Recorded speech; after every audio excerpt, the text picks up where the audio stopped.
नमस्कार, मैं एडवोकेट धनवानी बात करता हूँ कानून की। किसी ज़माने में बैंक से 500 रुपये निकालने के लिए लंबी कतारों में खड़ा होना पड़ता था। लेकिन आज के इस दौर में नेट बैंकिंग ने इसे बहुत आसान बना दिया है और समय बचाने के लिए हम नेट बैंकिंग का इस्तेमाल भी करते हैं। ATM card, debit card, credit card हमारे जीवन का हिस्सा बन गए हैं। लेकिन ऐसा भी सुनने में आता है कि किसी व्यक्ति के एटीएम से पैसा निकाल लिया गया और उसे जानकारी ही नहीं हुई, उसे पता ही नहीं चला, या फिर अकाउंट को हैक करके उसे नुकसान पहुंचा दिया गया। ऐसे में सवाल उठता है कि इस नुकसान की भरपाई कौन करेगा। रिजर्व बैंक ने 2018 में स्पष्ट कर दिया था, अगर किसी व्यक्ति की खुद की गलती या लापरवाही से उसे कोई नुकसान होता है तो बैंक इसके लिए जिम्मेदार नहीं है। यानी कि अगर कोई व्यक्ति अपने बैंक अकाउंट की detail, ATM card, debit card, credit card की कोई डिटेल किसी अनजान व्यक्ति को शेयर करता है या ओटीपी शेयर करता है और ऐसे में उसे कोई नुकसान होता है तो उसकी जिम्मेदारी बैंक की नहीं होगी। लेकिन साथ में ये भी स्पष्ट कर दिया कि अगर बैंक की गलती या लापरवाही से कोई नुकसान होता है तो बैंक उसकी भरपाई करेगा। यानी कि अगर किसी व्यक्ति ने अपना ATM card, debit card, credit card की कोई भी डिटेल किसी को शेयर की, उससे अगर उसे कोई नुकसान हुआ है तो बैंक जिम्मेदार नहीं होगा। यहाँ एक सवाल और आता है, मान लीजिए बैंक और ग्राहक दोनों की कोई गलती या लापरवाही नहीं हो तो नुकसान की भरपाई कौन करेगा? इस सवाल का जवाब दिया नेशनल कंज्यूमर फोरम के 21 दिसंबर 2020 के एक जजमेंट ने।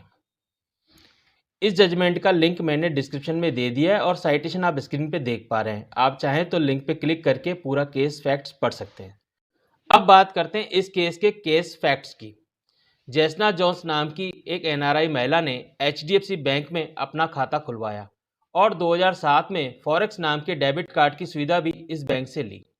2008 में इस कार्ड के जरिए जैसना के खाते से लगभग 6000 अमेरिकन डॉलर किसी दूसरे व्यक्ति ने निकाल लिए।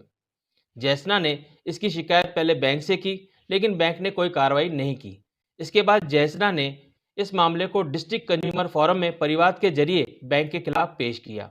मामला स्टेट फोरम होते हुए नेशनल कंज्यूमर फोरम तक पहुंचा। नेशनल कंज्यूमर फोरम ने इस मामले में कहा, सीधे तौर से ग्राहक और बैंक दोनों की कोई गलती या लापरवाही सामने नहीं आ रही है, लेकिन कहीं न कहीं बैंक के सिक्योरिटी सिस्टम में कमजोरी या खामी होने के कारण डेबिट कार्ड को हैक करके फ्रॉड किया गया है, क्योंकि ग्राहक के पैसे की सुरक्षा करना बैंक की जिम्मेदारी है। ऐसे में बैंक को जैसना के नुकसान की भरपाई करने के आदेश दिए गए। अब बात करते हैं ऐसे नुकसान से बचने के लिए हमें क्या करना चाहिए। अपने bank account, ATM card, debit card, credit card की कोई भी डिटेल किसी भी अनजान व्यक्ति से शेयर नहीं करनी चाहिए। अपने फ़ोन पे आए हुए ओटीपी की जानकारी किसी दूसरे व्यक्ति को नहीं देनी चाहिए। और एक खास बात, किसी भी प्रकार का फ्रॉड होने पर तुरंत बैंक को जानकारी देनी चाहिए। अगर 3 दिन में हम बैंक को जानकारी नहीं देते हैं तो बैंक अपनी जिम्मेदारी से बच जाता है।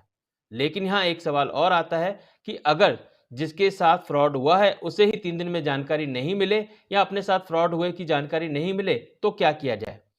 ऐसे मामले में भी बैंक की जिम्मेदारी है, क्योंकि जैसना के मामले में भी जैसना को अपने साथ हुए फ्रॉड की जानकारी नहीं हुई थी, तो भी बैंक को जिम्मेदार माना गया। सो आई होप आज का ये वीडियो आपके काम का होगा। और एक बात का ध्यान रखें कि इस प्रकार की कोई जानकारी किसी अनजान व्यक्ति को शेयर नहीं करें जिससे आपको नुकसान हो। सो आज के लिए इतना ही। धन्यवाद।